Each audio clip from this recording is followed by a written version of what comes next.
So welcome folks to 20-minute tech break. My name is Valerie Wynn and I'm the marketing specialist for Eagle Dream Technologies.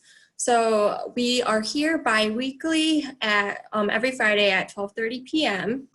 taking on a different topic each week. So if you're a newcomer, here's how today's gonna go. So we have 20 minutes, 4 questions, 2 experts, and we'll be covering 4 high-level points today, and then we'll open up to Q&A. So this week we'll be discussing how DocXellent easily migrated and scaled their Windows-based file share solution with Amazon FSX, with DocXellent's John Waller and Eagle Dream's Justin Guzzi. So with that being said, we hope you learned something new today. And Justin, I'm going to hand it off to you to give us a little bit of background on what you do at Eagle Dream. Sure. Thanks, Val. Hey, everybody. Thanks for joining today. I appreciate you taking the time. Today, as Val mentioned, we're here with one of our customers, DocXellent. Just a little bit of background about me. I am one of the principal cloud solution architects here at Eagle Dream Technologies. So in a nutshell, I really help our customers get to the cloud. So, helping them through their cloud journey every part of the way, from the early architecture, deciding what the business and technical needs are, all the way through the helping to build out solution and then supporting it going forward. So that's a little bit about me. I'll go ahead and kick it over to John to provide a little introduction about himself. Sure. Hi there, everybody. John Waller. I'm the Director of Information Security and Cloud Services at DocXellent. And basically, I have a similar half role as the Cloud Solutions Architect at DocXellent. I'm also involved with the security side of things. We're a small company based in Norwich, Connecticut, and we provide a software called Ensure, which is kind of like a document management system, but a little more complex than that. And we host that typically on a single instance, either on premises or in the AWS cloud. So that was where we were when we our AWS account rep suggested that we have a well-architected review, and they introduced us to Eagle Dream. Awesome. Thanks, John. So with that, here's a list of today's questions that we're going to be hitting. Some of the challenges that DocXellent was facing, talk a little bit about FSX, how they implemented the solution and how we helped them implement that solution as part of their product suite. And then some of the benefits of implementing FSX along with some other services that they've implemented since then. So let's go ahead, John, we'll start right at the top. So what were some of the challenges your team was facing? So it was probably around 2018, now that I think about it, 2018 when we first engaged with you. We did the well-architected review. So for those that are not familiar, well-architected review is a process where we will sit down with the customer, usually for a couple hours, and ask a whole bunch of questions around a particular workload that a customer might be running in the cloud. So things around reliability, security, operational excellence, operational efficiency. And that's those are the pillars that AWS has set forth for architecting your applications and systems in the cloud, and kind of the benchmark to go off of. So, John, what were some of the outcomes of that well-architected review, and what were some of the challenges that you guys were facing at that time? Sure.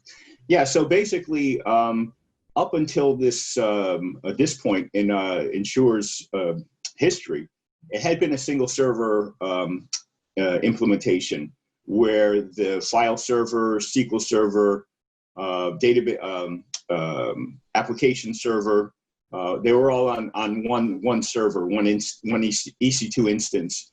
And so what we wanted to do for some of our larger enterprise clients, we wanted to create, so that each system had its own layer. The front end would be auto-scaling web server. Next would be a database that was redundant. And then when we got down to the file server, we first off tried to use S3 because it's scalable and you can attach to it many different ways, and we were able to map it using a storage gateway. But the problem was, and then we weren't able to, the IIS app pool couldn't interact with it. So it was great. Everything was working except for it couldn't work inside of the application. So we moved from there to EFS, and we tried that. And also, we were able to mount it. Everything is fine until IIS tried to interact with it, and we were not successful. So at this exact same time that we were going through this process in the, let's say the remediation of the well-architected review, the implementation, FSX was introduced at reInvent of 2018, and the Eagle Dream person that we were working with, who's no longer with the company, but a great guy, he said, you know what? We just heard about this at reInvent. So why don't we see if we can go ahead and implement it? And so we worked together, and within the first day of trying, we were successful. We had everything in place. We migrated a bunch of data in there, a bunch of files, excuse me, and it was working. Basically within 24 hours after learning about it and implementing it, and it's been running perfectly ever since. Awesome. Yeah, I remember too. Actually, I remember being at reInvent, and we had all been anticipating EFS for Windows is what we thought it was going to be called, but they came out with this whole separate new service called FSX, and we were super excited because we're like, we've got a whole bunch of customers that are, excited. We'll be excited to use this service because I think it's just going to make things a lot easier. And obviously, with some of the challenges that you had trying to use S3, which, I probably would have pivoted to that as well. It was great to have finally a Windows native service. So, yeah, I mean, I think it was perfect timing for you guys too. And obviously, moving on to the next question, you were already familiar with AWS because we had done a well-architected review, so you had workloads in there. And it sounds like you were addressing some of the things around that reliability and scalability, high availability, because even Storage Gateway itself is not a highly available service necessarily because it's just one machine that's running that gateway. Exactly. Whereas, FSX, out of the box, you could have, in those early days, configured it to be highly available. So, it was a brand new service. How much time would you say that you guys researched it and decided that it would be a good candidate? Well, as I mentioned, it basically once it was suggested, I went to try to implement it, and it was very, very simple to implement. On top of everything else, we had been doing all of the work to prepare. We were at the point where we needed to connect this file service to our application. So because everything was ready to go, we just basically created a new FSX in development. It worked. So we did one and said, is this going to work in our production environment? And it did. And that was it. It was the research was, I would say that we had, exhausted all other efforts. We were, getting ready to throw our hands up and say, I don't know what we can do about this. This is going to be pretty difficult to accomplish. And then lo and behold, here comes FSX, the Windows native file service that is able to interact with .NET, Windows, IIS natively. And that's really what the difference was. Yeah. So, John, I mean, could you tell us a little bit about maybe that application that was integrated with FSX? What was unique about that application? How did it interact? I know you told us a little bit about how did it really interact with FSX, and then kind of what was the software overall that's then delivered to your customers? Tell us a little bit about that. Just, going over again, that ensure our only product, basically, aside from hosting. It's document control and specification management system. We have over 100 clients, and until we moved to the web, to AWS 6 years ago, everything was on premises. And the majority of the installations, as I mentioned, are single server application. There were some, and there still are some people who on the network we're able to map a network drive inside of their network, so that's what they would use as a file service. Same thing with SQL Server, so that they could distribute out the different services. But when we got up to in AWS and we started building it out, that was the key, is that we wanted to take this single server application and turn it into highly available, scalable. So that's what we were able to accomplish. Number one, a auto scaling web front end. The database is redundant. Our application server is the only thing that's not highly available. The application server really doesn't do much aside from schedule things. We haven't gotten to the point where that's highly available, but what we figure is that the application runs perfectly without the application server running in the background, so that if it were to go down, we wouldn't lose availability of the system. Mm-hmm. So aside from that, we've been able to scale everything out, have it highly available, and we have a number of global clients that are using our application in that fashion. Yeah, yeah. So you kind of were talking a little bit about that cloud journey, kind of how you started on premises and eventually kind of made your way into the cloud. It sounds like you've pretty much expanded your footprint in AWS significantly within the last couple of years. I mean, how, kind of a tangent question, how are you kind of managing that all today? Are you using any automation? Are you using any scripting or CloudFormation to stand those environments up for your customers today? Yeah, so a great question. And the journey continues. Basically, we started off by having a single VPC that all of our instances were inside of.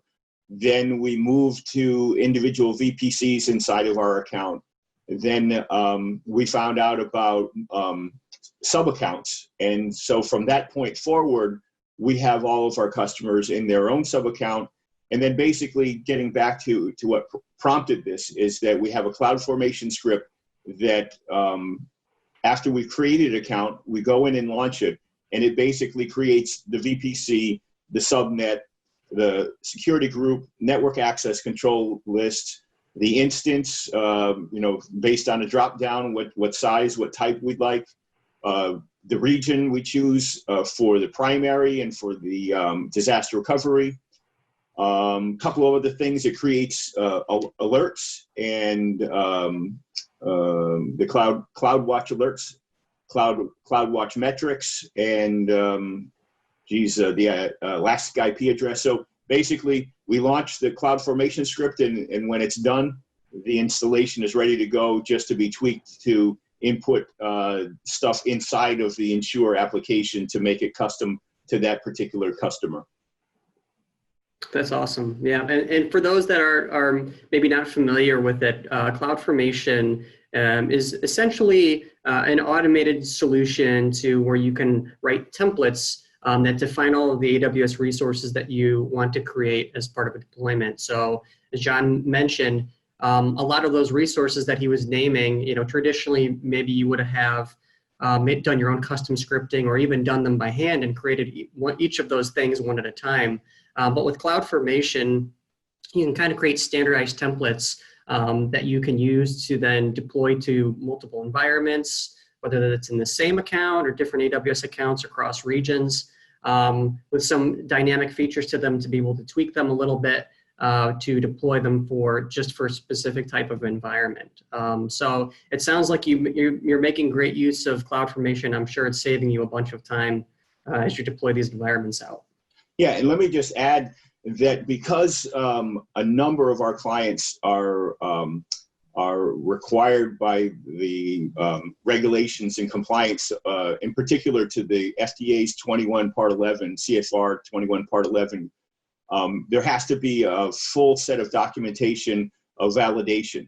So because we have the environment that is scripted, we're able to create a package a validation package that says, And we give it to every customer, but it's only done once. It's done on the template. And whenever we make changes to the template, we update the validation package so that when we run the script, it's exactly what is in the template.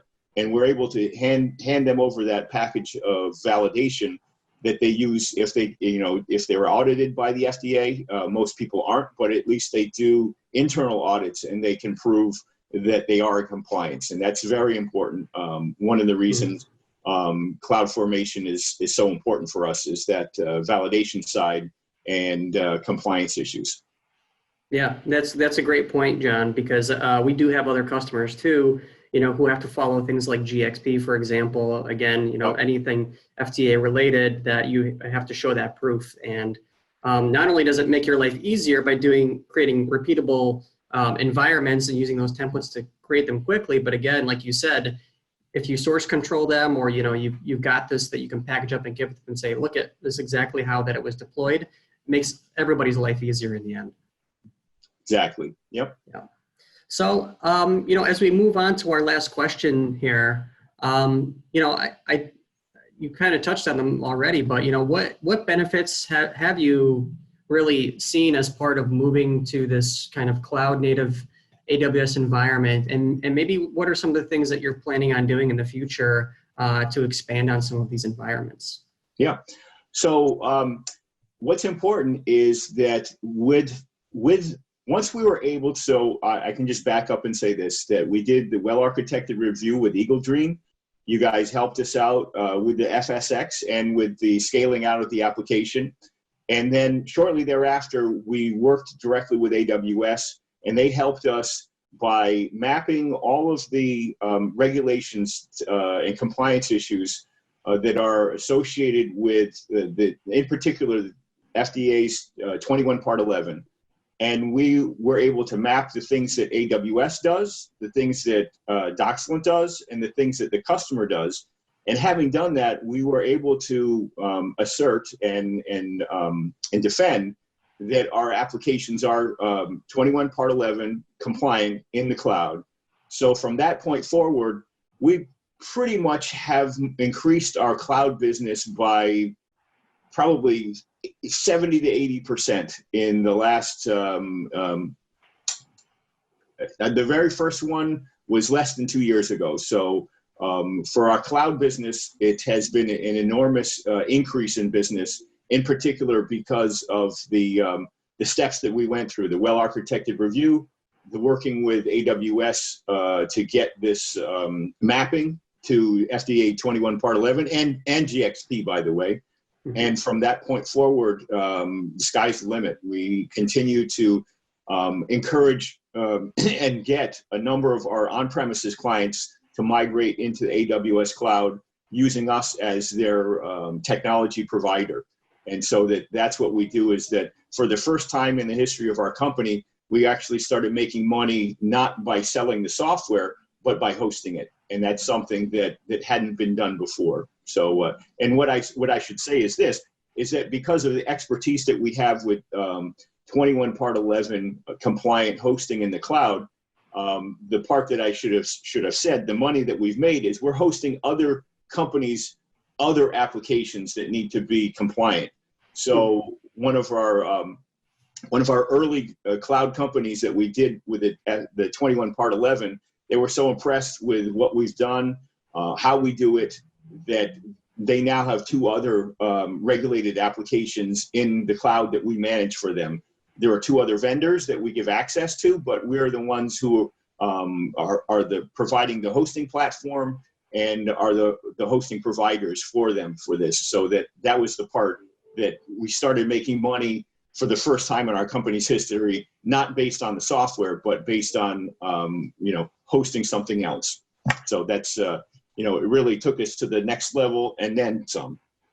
That's awesome. Yeah, I mean, that is the true definition of a cloud success story right there. To go from this on-prem environment that you were kind of manually managing at that time to something that's kind of blossomed out and expanded probably beyond what you had ever anticipated. So that's very, very exciting to hear that. Exactly. Yeah. Yeah.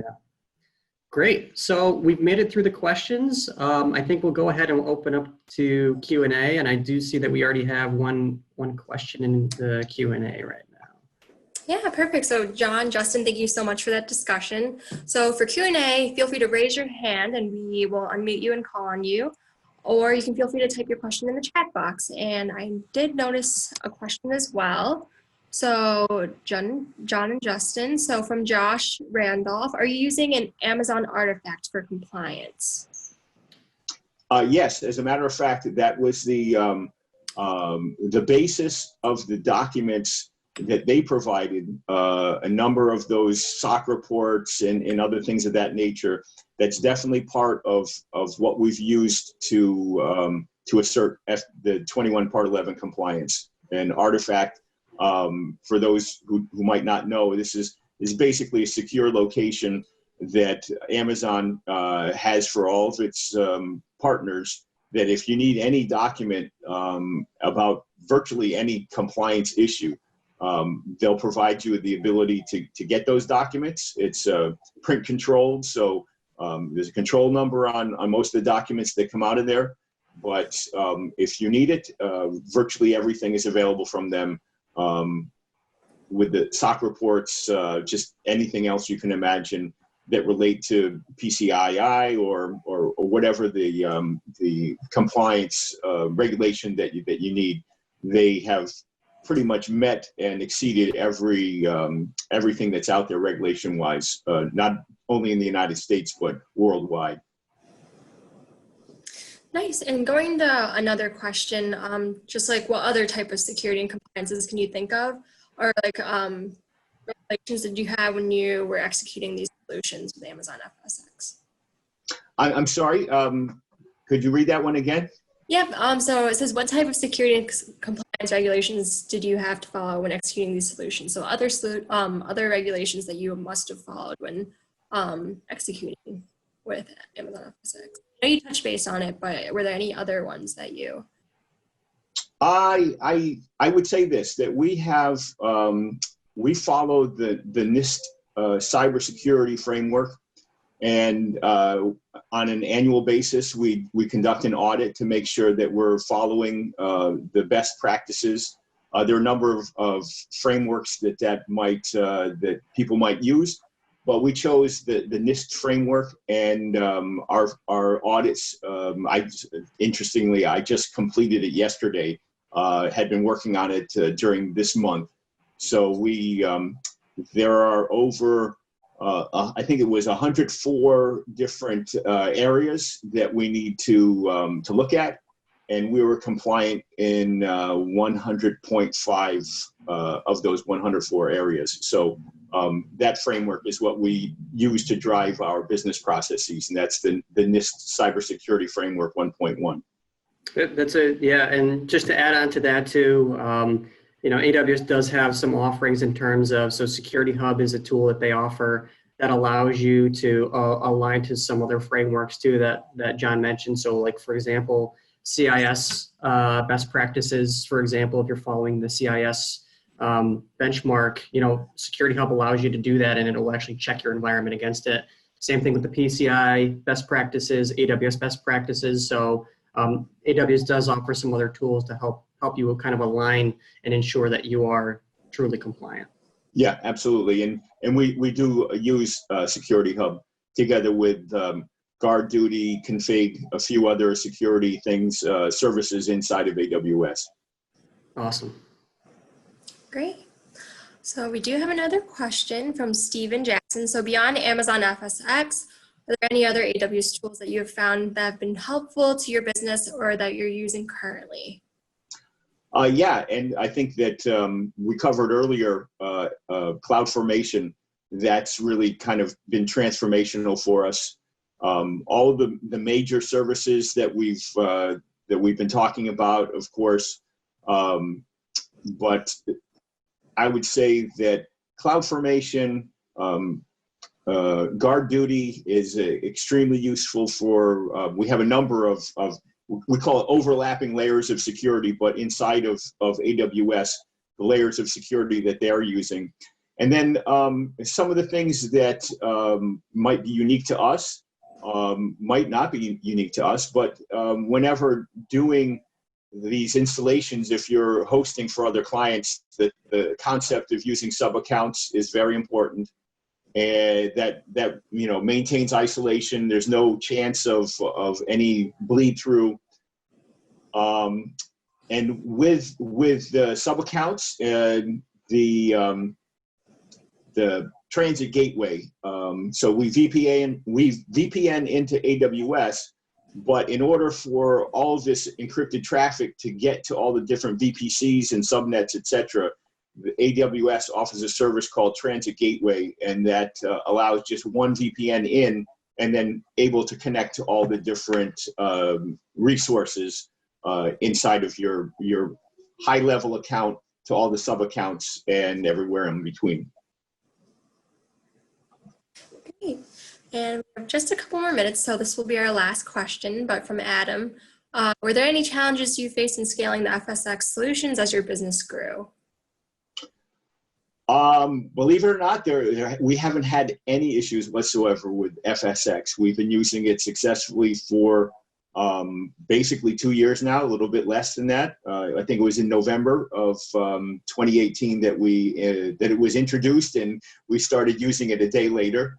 So we have not had any problems whatsoever. They keep improving it, by the way. Excuse me.